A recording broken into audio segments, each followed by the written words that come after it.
अभी मैं आपको बताने जा रहा हूँ most basic principle of conductor. तो कंडक्टर के लिए हमेशा वैलिड है, चाहे जो हो जाए। ये पॉइंट्स वैलिड होंगे, उसके बाद मैं आपको कैटेगराइज कर दूंगा, क्वेश्चन सॉल्व करने में हेल्प मिलेगा उससे। बट अभी जो बोलूँगा इट इज़ यूनिवर्सल लाइन्स जैसे, और हमेशा वैलिड है, चाहे जो चेंजेस हो बट हमेशा वैलिड है।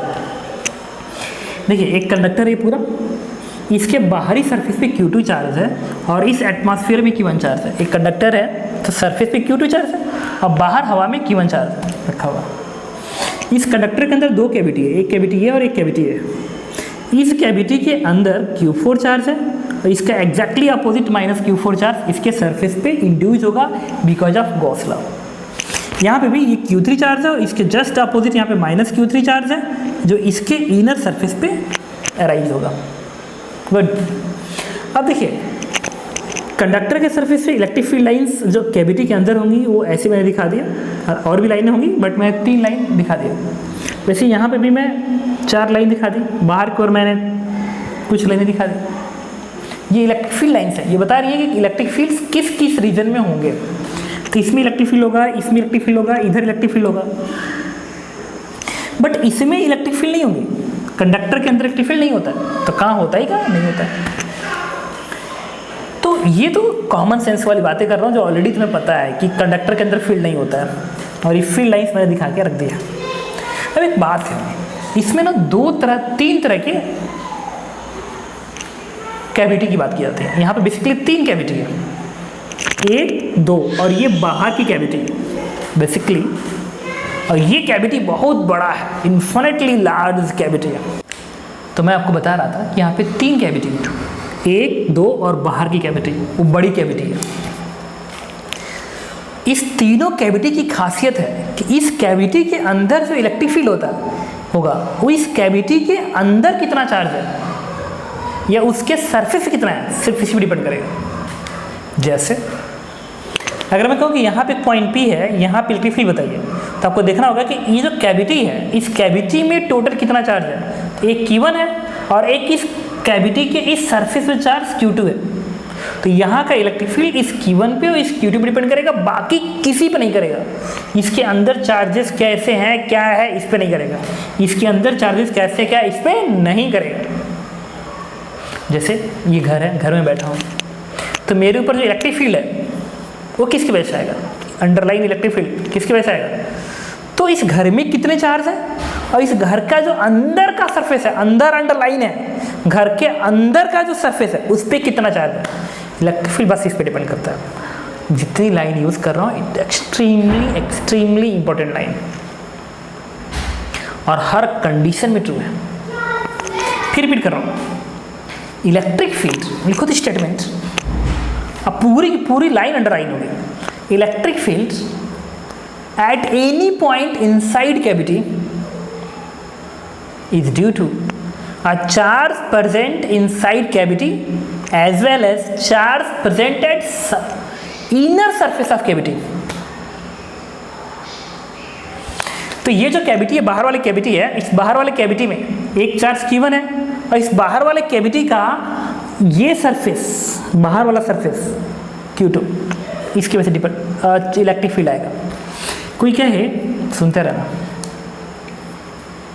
कोई क्या है कि इस पॉइंट, यहाँ पे एक पॉइंट Q है, यहाँ पे इलेक्ट्रिक फील्ड होता है यहाँ पे, तो यहाँ की इलेक्ट्रिक फील्ड इस Q3 की वजह से आएगा और इस कैविटी के जो अंदर का सरफेस है, अंदर का सरफेस, इस पे कितना चार्ज है, माइनस Q3, इसके वजह से आएगा। मतलब इस Q पे इलेक्ट्रिक फील्ड इस Q3 की वजह से आएगा और इस माइनस Q3 की वजह से आएगा, बाकी किसी की वजह से नहीं आएगा, चाहे जो हो जाए नहीं आएगा। सिमिलरली यहाँ पे एक पॉइंट M है, तो पॉइंट M पे जो इलेक्ट्रिक फील्ड होगा वो Q4 की वजह से आएगा और इस कैविटी के अंदर का जो सरफेस है माइनस Q4 का चार्ज उसकी वजह से आएगा, बाकी किसी की वजह से नहीं आएगा। वैसे यहाँ पे एक पॉइंट P है, तो यहाँ पे इलेक्ट्रिक फील्ड इस Q1 की वजह से आएगा और इस कैविटी का जो सरफेस है, ये वाला सरफेस बाहर वाला, ये चार्ज Q2 उसकी वजह से आएगा, बाकी Q4 minus Q4 Q3 minus Q3 की वजह से नहीं आएगा। तो लाइन अपने क्या लिखा था, electric field inside cavity at any point is due to a charge present in same cavity and inner surface charge of that cavity. बड़ा इंपॉर्टेंट लाइन बोल रहा हूँ, समझ सकते हो तो समझ लो। ओके चलिए, अब एक कुछ इंपॉर्टेंट पॉइंट है जिसमें आपको नोट करना है, वो नोट ही करना है। इस पॉइंट पी पे इलेक्ट्रिक फील्ड अगर कोई बात करे, पॉइंट पी पे इलेक्ट्रिक फील्ड मैं यहाँ पे लिखने जा रहा हूँ, पॉइंट पी पे इस Q1 को यहाँ पे लिख दीजिए, पॉइंट पी यहाँ लिखेंगे, यहाँ पे मेन पॉइंट्स लिखेंगे, हालांकि बहुत ही इंपॉर्टेंट पॉइंट्स अगर आपको याद रखेगा तो the good. Main points, electric, पहला point, electric field at point P is due to electric field of charge Q1 and plus electric field due to charge Q2, charge Q1 plus electric field due to charge Q2। मतलब point P पे electric field Q1 की वजह से और Q2 की वजह से आएगा, बाकी किसी की वजह से नहीं आएगा। एक और चीज, इस पॉइंट पी पे electric fields at point P ऐसे लिखेंगे, इलेक्ट्रिक फील्ड्स एट पॉइंट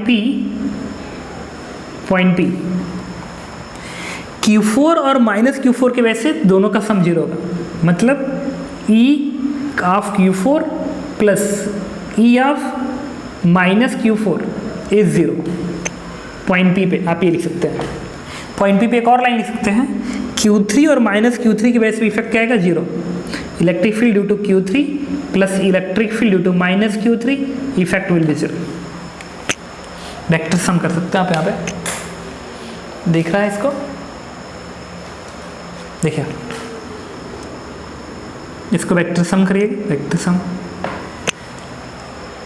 ठीक है। तो आप इसको ध्यान रखेंगे कि मेन पॉइंट पे electric field at point P Q1 और Q2 की वजह से आएगा, पॉइंट पी पे ये सम 0 होगा, वेक्टर सम 0। सिमिलरली अगर कोई क्या है कि पॉइंट M पे पता करता है, अब इसको कॉपी अगर आपने कर लिया तो मैं लिखूं पॉइंट M पे इलेक्ट्रिक फील्ड, जो पॉइंट M पे इलेक्ट्रिक फील्ड होगा, M पे इलेक्ट्रिक फील्ड वो Q4 की वजह से होगा और माइनस Q4 की वजह से होगा, Q4 की वजह से होगा और माइनस Q4 की वजह से होगा, बस Q4 और माइनस Q4 की वजह से होगा।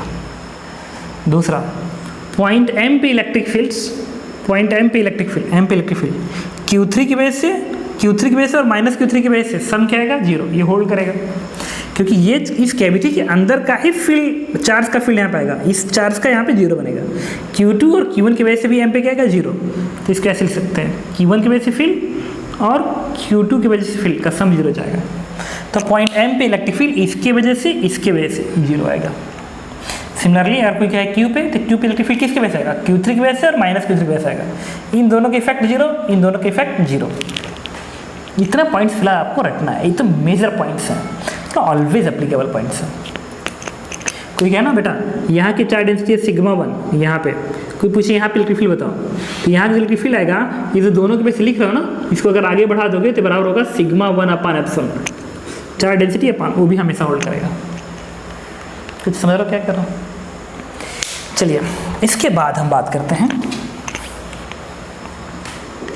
अब ये तो थ्योरी वाला पार्ट था, लेकिन कुछ चीज़ें हैं जो क्वेश्चन में अक्सर आती हैं, उसके विषय में बात करते हैं, ठीक है।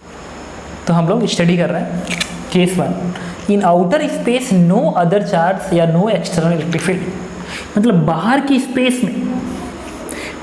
स्पेस में कोई अलग से चार्ज नहीं है, ना ही कोई अलग से इलेक्ट्रिक फील्ड है, सिर्फ क्या है कि एक अंदर कैविटी है, एक बाहर कैविटी है बड़ी सी, अंदर कैविटी पे जो Q1 है वो अंदर वाले कैविटी के सेंटर पे है, और दोनों सरफेस स्फेरिकल, रिपीट कर रहा हूँ, दोनों क्या है स्फेरिकल है, और ये Q1 सेंटर पे है इस कैविटी के, और ये माइनस Q1 चार्ज इंड्यूस होगा अकॉर्डिंग टू गॉस लॉ, तो बाहर के सरफेस से प्लस Q1 आएगा।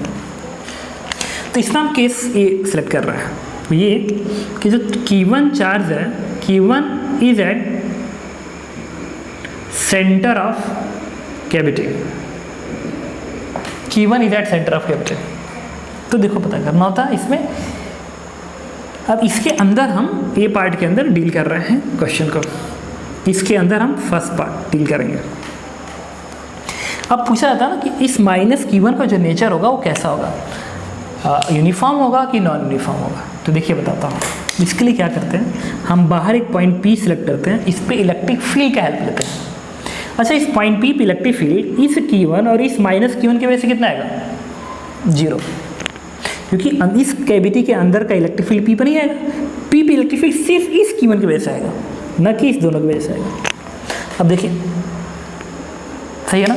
तो ये जो Q1 है इसके सेंटर पे है और ये रेडियस R मान लीजिए R1 के बराबर है, R1 के बराबर है। तो इस Q1 की वजह से ये सेंटर पे है, अगर ये दूरी सपोज करिए स्मॉल r के बराबर है, तो इस Q1 की वजह से P पे इलेक्ट्रिक फील्ड क्या है, Q1 की वजह एक पॉइंट चार्ज है, ये तो Q1 पॉइंट चार्ज है सेंटर पे है, तो इसकी वजह से यहाँ पे इलेक्ट्रिक फील्ड जो आएगा EP पे इलेक्ट्रिक फील्ड वो कितना आएगा, K Q1 अपान R² plus net electric field में ये इतना लिखेंगे, प्लस इस माइनस Q1 की वजह से इलेक्ट्रिक फील्ड लिखेंगे EF माइनस Q1, तभी तो इस P पे नेट इलेक्ट्रिक फील्ड मिलेगा।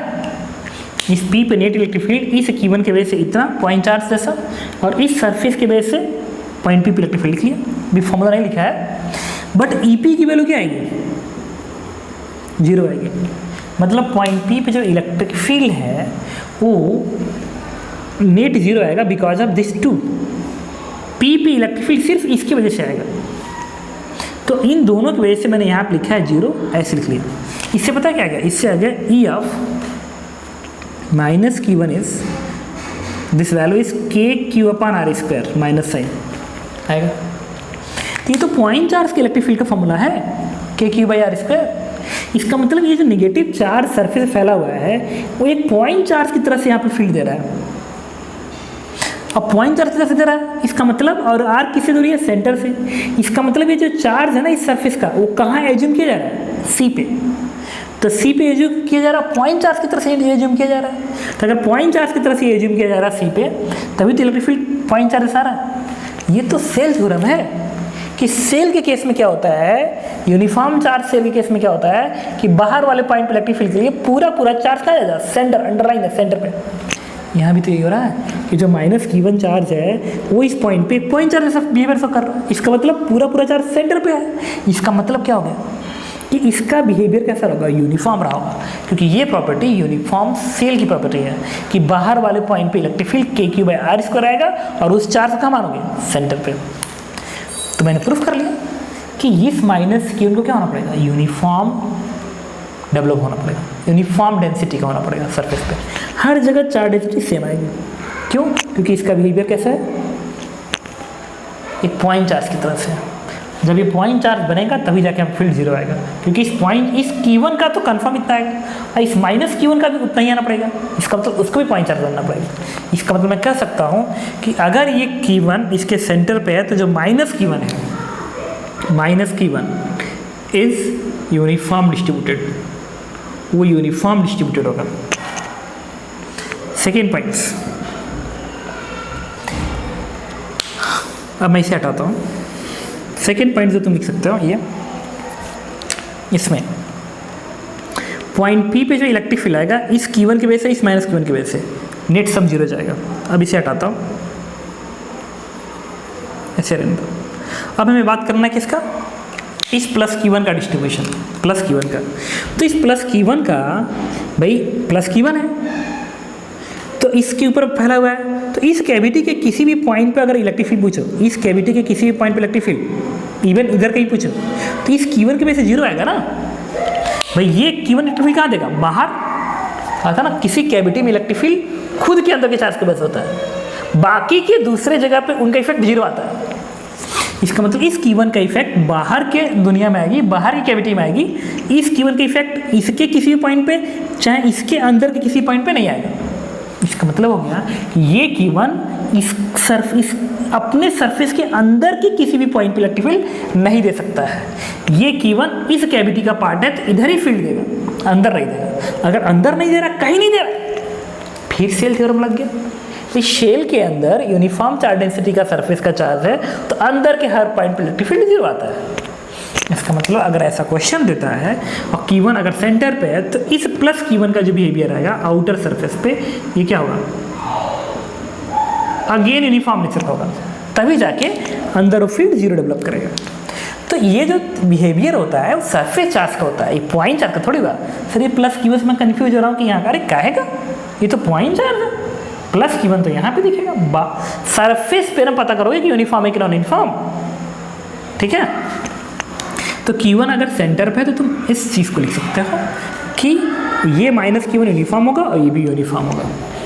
इसका थर्ड पॉइंट जो मैं लिख सकता हूँ ये देखते हुए, थर्ड पॉइंट क्या है कि अगर बाहर एक पॉइंट P है जो कि इस बड़े वाले सरफेस का जो सेंटर है, ये C1 छोटे वाले कैविटी का है और ये C बड़े वाले का है, इसका रेडियस सपोज करिए R2 है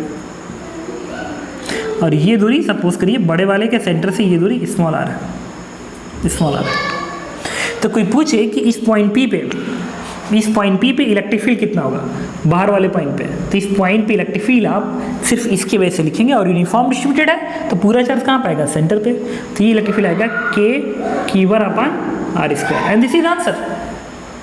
इस पॉइंट पे इलेक्ट्रिक फील्ड इसके बराबर आएगा, क्यों, क्योंकि इस Q1 और इस माइनस Q1 के इफेक्ट जीरो आ गया, बच गया ये। और ये Q1 यूनिफॉर्मली चार्ज है तो पूरा चार्ज कहाँ जाएगा, इस बाहर वाले सरफेस के सेंटर पे। तो बाहर वाले सरफेस का सेंटर ये है ना कि ये है, तो ये है, तो इस सेंटर से P की दूरी r लेंगे, तो इस P पे इलेक्ट्रिक फील्ड इतना लिखेंगे। पोटेंशियल की बात करते हैं बाहर वाले पॉइंट पे, तो ये आएगा K/Q1/r, ये गवर्न करेगा। क्यों, क्योंकि इस पॉइंट पे इलेक्ट्रिक फील्ड Q1 की वजह से आ रहा है तो पोटेंशियल भी सिर्फ Q1 की वजह से आएगा। बाहर के हर पॉइंट पे इलेक्ट्रिक फील्ड इसके वजह से, इस Q1 और इस माइनस Q1 की वजह से जीरो है, तो इस Q1 और इस माइनस Q1 की वजह से अगर बाहर वाले पॉइंट के हर पॉइंट पर फील्ड जीरो है तो फिर इन्फिनिटी से चार्ज को आने में पोटेंशियल आएगा नहीं, इलेक्ट्रिक फील्ड ही उनका नहीं है। तो जिसका इलेक्ट्रिक फील्ड पोटेंशियल बस उसका होगा, तो बस K/Q/r लिखेंगे। इसमें एक्सट्रीमली इंपॉर्टेंट पॉइंट ये है और ये है, ये भी बहुत इंपॉर्टेंट पॉइंट JEE एडवांस के लिए। अच्छा ओके, अब एक मैं क्या कर रहा हूँ, सपोज करिए यहाँ से अब मैं इस स्मॉल r की वैल्यू, ये जो C1 है ना, इस C1 से स्मॉल r1 दूरी पे एक पॉइंट है M, मैं इस M पे इलेक्ट्रिक फील्ड की बात कर रहा हूँ।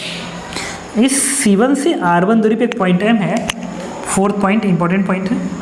इस पे अगर मैं इलेक्ट्रिक फील्ड की बात करूँ पॉइंट M पे, देखिए पॉइंट M पे इलेक्ट्रिक फील्ड किसकी वजह से आएगा, इस Q1 की वजह से आएगा, इस माइनस Q1 की वजह से आएगा, बट इस प्लस Q1 की वजह से इलेक्ट्रिक फील्ड इस पॉइंट M पे नहीं जाएगा। तो इस पॉइंट M पे इलेक्ट्रिक फील्ड ये वाला माइनस Q1 जीरो देगा, क्यों, क्योंकि ये यूनिफॉर्म डिस्ट्रीब्यूटेड है। Q1 माइनस Q1 देखो यूनिफॉर्म है, और यूनिफॉर्म डिस्ट्रीब्यूटेड है तो अपने अंदर फील्ड जीरो देगा। तो पॉइंट M पे इलेक्ट्रिक फील्ड इस माइनस Q1 की वजह से जीरो आएगा, तो फिर इस Q1 की वजह से आएगा, बस देखो पॉइंट चार्ज। तो इस Q1 की वजह से इस M पे इलेक्ट्रिक फील्ड आएगा आपका K/Q1/r1²। This is the electric field at point M, क्योंकि पॉइंट M पे इलेक्ट्रिक फील्ड इस माइनस Q1 की वजह से जीरो आएगा, क्यों, क्योंकि ये यूनिफॉर्म डिस्ट्रीब्यूटेड है। इस प्लस Q1 की वजह से पॉइंट M पे जीरो आएगा, क्यों, क्योंकि वो भी यूनिफॉर्म डिस्ट्रीब्यूटेड है और अंदर के पॉइंट है, तो इस पर सिर्फ एक ही Q1 फील्ड प्रोड्यूस कर सकते हैं। अब बात करेंगे पोटेंशियल की। अच्छा, जो पोटेंशियल आएगा पॉइंट M पे, ये समझना बाकी है। पोटेंशियल सारे चार्ज की वजह से लिख देते हैं। देखिए ये जो Q1 है ये एक पॉइंट चार्ज है, तो R1 पे कितना पोटेंशियल देगा, ये देगा K/Q1/r1 प्लस पोटेंशियल की बात हो रही है, सारे चार्ज की वजह से लिखेंगे। माइनस Q1 की वजह से पॉइंट M का पोटेंशियल, तो माइनस Q1 यूनिफॉर्म है, तो यूनिफॉर्म है तो पॉइंट M पे जो पोटेंशियल देगा वो हर पॉइंट पे बराबर देगा और अपने सरफेस के बराबर देगा। क्या लिखेंगे, माइनस K/Q1/r1, और ये जो प्लस Q1 है वो अपने के अंदर के हर पॉइंट पे पोटेंशियल बराबर देगा और अपने सरफेस के बराबर देगा। तो इसमें क्या लिखेंगे, plus K/Q/R2 radius R2। This is the potential at point M। तो मैंने आपको बता दिया बेसिकली कि किसी भी पॉइंट पे पोटेंशियल कितना लिखेंगे, इलेक्ट्रिक फील्ड कितना लिखेंगे। अच्छा, कंडक्टर के मटेरियल का हर पॉइंट का पोटेंशियल बराबर होगा तो सरफेस के बराबर आएगा, तो यहाँ का पोटेंशियल और यहाँ का पोटेंशियल इक्वल आएगा। अगर ये मैं पॉइंट बोलूँ कि this point is 1 and this point is 2, तो आप फिफ्थ पॉइंट आप लिख सकते हैं कितना, potential of 1 equal to potential of 2 and this one is equal to, इसका हेल्प लो, K/Q1/R2, क्योंकि ये रेडियस R ना, तो R2 बन जाएगा। दिस इज, तो अगर Q1 सेंटर पे है तो मैंने आपको बताया कि सरफेस चार्ज डेंसिटी का नेचर कैसा होगा, किसी पॉइंट पे इलेक्ट्रिक फील्ड कैसा होगा, किसी पॉइंट पे पोटेंशियल कैसा होगा। Got it. तो Q1 अगर सेंटर पे है तो अब हम बात करेंगे Q1 अगर सेंटर पे नहीं है तो Q1 is not at centres, is not at centre of cavity. Okay, देखिए Q1 is not at centre of cavity, इसी के अंदर है। अगर ये Q1 इसके सेंटर पर नहीं है, सेंटर से अलग यहाँ पे है, तो देखिए Q1 का नेचर कैसा होगा इस माइनस Q1 का। फर्स्ट पार्ट, माइनस Q1 का नेचर इज नॉन यूनिफॉर्म, ये नॉन यूनिफॉर्म होगा। अब क्यों नॉन यूनिफॉर्म होगा बताता हूँ। तो इसलिए नॉन यूनिफॉर्म हो रहा है कि यहाँ पे अगर एक बाहर एक पॉइंट सेलेक्ट कर लें, तो इस पॉइंट P पे इस Q1 की वजह से इलेक्ट्रिक फील्ड जितना आएगा, इस माइनस Q1 का भी इफेक्ट इतना आएगा। तो अगर ये दूरी R है तो इस net electric field point P पे इन दोनों की वजह से जीरो, तो जीरो बराबर के Q1/R² and plus electric field due to minus. अब इसकी वजह से फील्ड क्या लिखेंगे, इसको इधर भेजिए तो बन गया माइनस बन गया। इसका मतलब कि ये जो माइनस Q1 है ये पॉइंट चार्ज जैसा फील्ड दे रहा है, बट वो पॉइंट चार्ज कहाँ सिचुएटेड है, इस कैविटी के सेंटर पे कि यहाँ पे, तो यहाँ पे सिचुएटेड होगा, तभी तो ये दूरी R लिखोगे, R दूरी। अगर ये माइनस Q1 यहाँ पे होता तो ये दूरी तुम ये लिखते ना, ये दूरी लिखते, ये दूरी, बट तुम तो ये लिख रहे हो। इसका मतलब ये हो गया कि जो माइनस Q1 है वो अपना बिहेवियर इस तरीके से शो कर रहा है ताकि उसका जो नेट इफेक्ट है वो एक पॉइंट चार्ज जब बन रहा है तो इस कैविटी के सेंटर पे नहीं जा रहा है, वो कहीं और जा रहा है जहाँ पे वो पॉइंट चार्ज रखा हुआ है।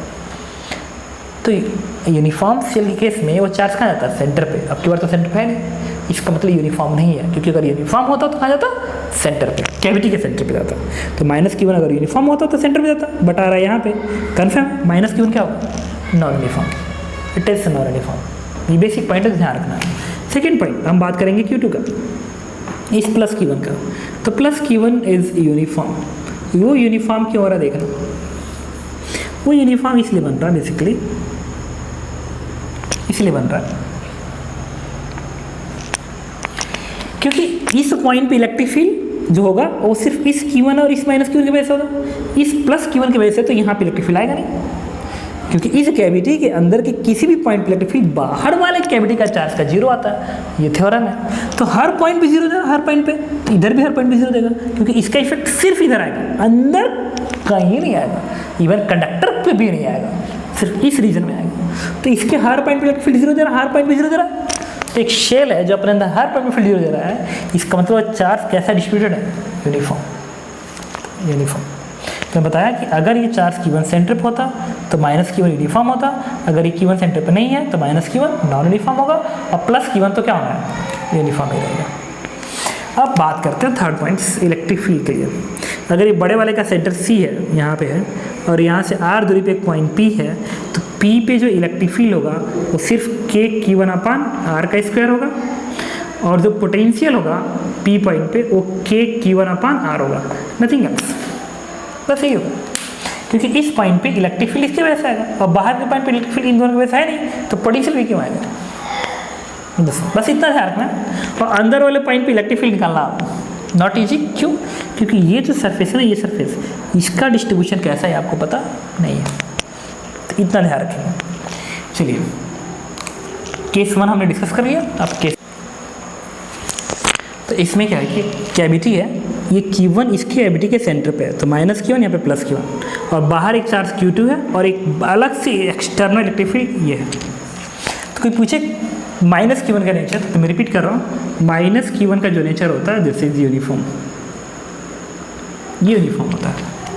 क्यों, क्योंकि यहाँ पे इलेक्ट्रिक फील्ड इन दोनों की वजह से क्या आएगा, जीरो। तो ये पॉइंट चार्ज है, तो इसकी वजह से फील्ड KQ/R², तो माइनस Q1 का भी KQ/R², और ये तब कहाँ से जुड़ा होगा, इसी Q1 के ऊपर, तो ये Q1 सेंटर पे ही है, तो ये माइनस Q1 भी सेंटर पे आ गया, तो फिर यूनिफॉर्म होगा, तो लिखा यूनिफॉर्म। अब देखते हैं प्लस Q1 के लिए। ये जो प्लस Q1 आएगा, जो सरफेस पे दिख रहा है, ये सरफेस पे इसका जो डेंसिटी आएगा, इवन ना इसको अगर पहले से कोई चार्ज ये होते, मान लो इसको Q3 चार्ज ये होते, ये आउटर सरफेस का है, पहले वाले केस में भी, केस 1 में भी अगर होता तो जो Q3 आ रहा है, तो अगर ये बाहर का फील्ड नहीं होता तो Q3 यूनिफॉर्म होता, ये Q3 क्या होगा, नॉन यूनिफॉर्म होगा, और नॉन यूनिफॉर्म क्यों हो रहा है देखिए, एक्चुअल में इस पॉइंट पे इलेक्ट्रिक फील्ड जो है इस Q2 का इफेक्ट और ई एक्सटर्नल का इफेक्ट आएगा, मतलब ये एक्सटर्नल है बेसिकली इसी Q2 की वजह से, इसी Q2 की वजह से।